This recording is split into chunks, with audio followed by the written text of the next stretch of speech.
You know how it goes. Life in the digital age is fast-paced, chaotic, and let's face it, more distracting than ever. But here's the brutal truth. Everything you knew about focus and mental clarity, it's wrong. The one thing that's sabotaging your focus, your goals, and your peace of mind is something so pervasive, you might not even realize it's there. No one's told you this yet, but it's the constant bombardment of sexualized content that's keeping you from achieving your full potential. That's right, the very thing that's normalized in our society is the same thing that's silently robbing you of your mental freedom. And it's happening to millions of us, every single day. Now, I know what you're thinking, but everyone's dealing with it, right? It can't be that bad. But here's the thing, what if I told you that by taking control of this one aspect of your life, you could unlock levels of focus and clarity you never even knew existed? Stick with me, because I'm about to show you exactly how to do that. We're going to dive deep into the steps you can take to desexualize your mind and take back control of your attention. And trust me, the results will brizzle. The dark side of constant sexual stimuli. Let's start with the elephant in the room. We live in a hypersexualized world where almost everything from ads to social media is designed to grab your attention by appealing to your most primal instincts. It's no secret that sex sells, but what most people don't realize is the cost. The constant exposure to sexual content isn't just a harmless distraction, it's a serious impediment to your mental well-being and focus.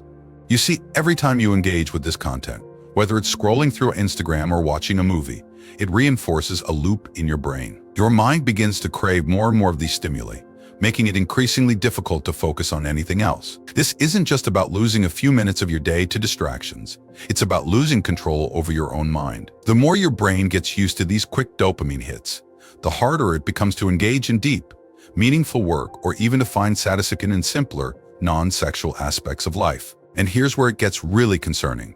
This isn't just affecting your focus, it's rewiring your brain. Studies show that overexposure to sexual content can lead to reduced gray matter in the brain, specifically in areas responsible for decision-making and impulse control. In other words, the more you indulge, the harder it becomes to break free.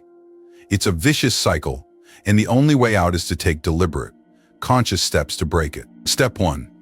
Cut the crap, reducing sexual stimuli in your life. So how do we start? The first step is simple but crucial. You need to cut the crap. Start by reducing the sexual stimuli in your life. This might sound drastic, but it's absolutely necessary if you want to regain control over your mind. And I'm not just talking about avoiding explicit content like porn, although that's a huge part of it. I'm also talking about the subtler stuff, the provocative Instagram posts, and even certain types of music videos. All of these contribute to the problem more than you might realize. But let's get practical. How exactly do you reduce these stimuli? First, tackle your social media. Unfollow accounts that regularly post sexual content, and instead fill your feed with content that inspires you, educates you, or at the very least, doesn't distract you. You can also use tools like browser extensions to block or filter out explicit content, making it easier to stay on track. Another big step is being mindful of the entertainment you consume. Next time you're choosing a movie or a TV show, ask yourself, is this really what I want to fill my mind with? If the answer is no, choose something else. You'd be amazed at how quickly your mind begins to clear when it's not constantly bombarded by these stimuli. It's not about becoming a prude or avoiding all forms of entertainment. It's about being selective and protecting your mental space. Remember, your mind is like a garden. Whatever you allow into it will grow, so make sure you're planting the right seeds. Step 2.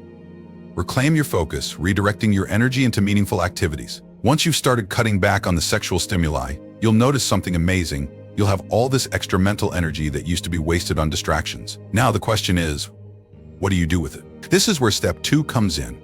Reclaim your focus by directing your energy into meaningful activities. This step is all about filling the void that's left once you start to minimize those distractions. Because, let's be honest, if you don't replace those bad habits with something better, you'll just fall back into them. So what's the plan?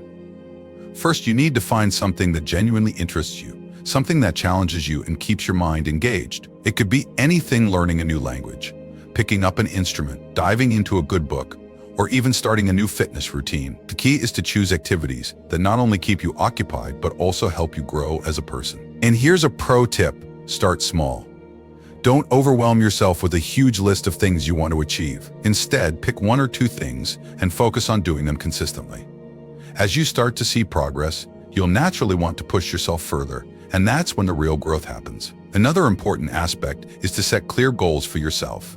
It's easy to say you want to learn something new, but without a clear objective, it's hard to stay motivated. So, set specific, measurable goals like reading a certain number of books a month or running a certain distance each week. The more specific you are, the easier it will be to stay focused and motivated. Step 3.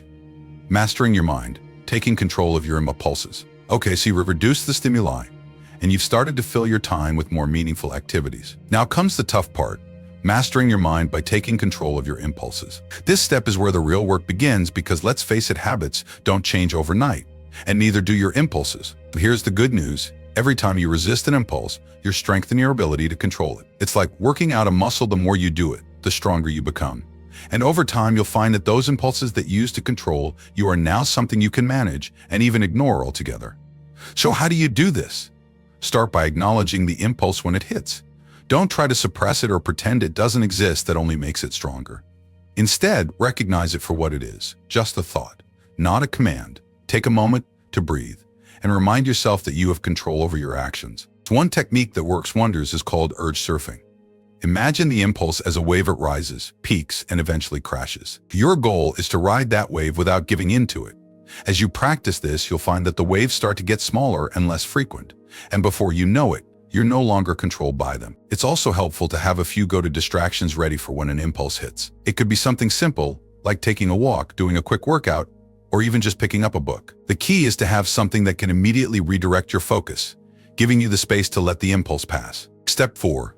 Training the brain, developing mental resilience. Now that you've started to get a handle on your impulses, it's time to train your brain to become more resilient. This is where mental exercises come into play, and they're absolutely essential if you want to maintain control over your thoughts and actions. I think of your brain like a muscle. It needs regular exercise to stay strong.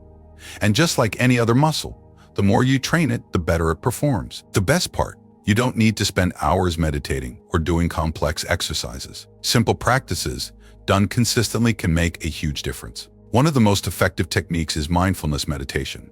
Now, before you roll your eyes and think, "Not this again," hear me out. Mindfulness isn't about sitting in silence for hours on end.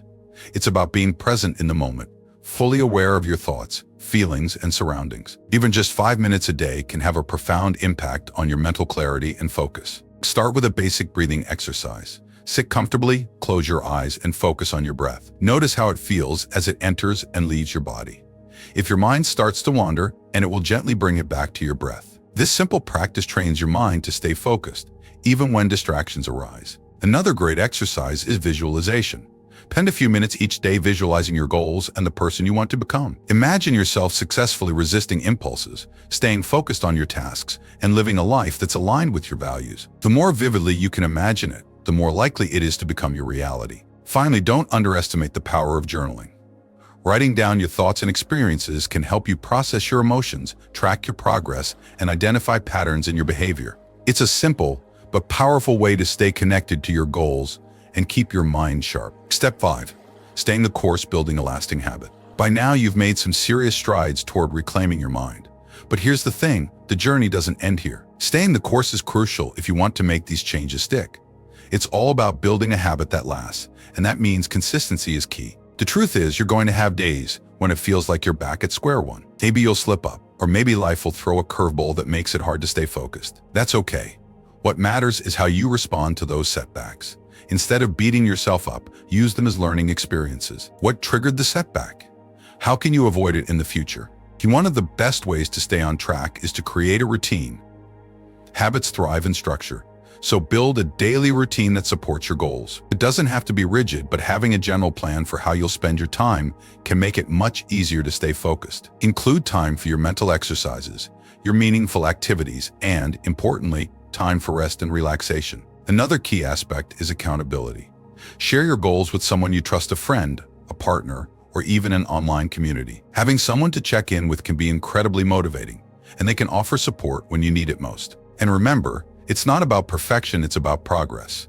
Every small victory counts, and over time, those small victories add up to big changes. So celebrate your progress, no matter how small, and keep pushing forward. Reclaim your mind, reclaim your life. So there you have it, 5 steps to desexualize your mind and take back control of your attention. It's not easy, but it's absolutely worth it. By reducing the sexual stimuli in your life, redirecting your energy, mastering your impulses, training your brain, and staying the course. You're not just clearing out the mental clutter, you're unlocking a whole new level of mental clarity and focus. Remember, your attention is one of the most valuable resources you have. Don't let it be stolen by distractions that don't serve you. Take control, stay focused, and live with intention. Thanks for sticking with me through this journey. If you found this video helpful, don't forget to hit that like button, share it with someone who needs to hear this, and of course, subscribe for more content like this. Your mind is powerful, let's make sure it's working for you, not against you. To catch you in the next one.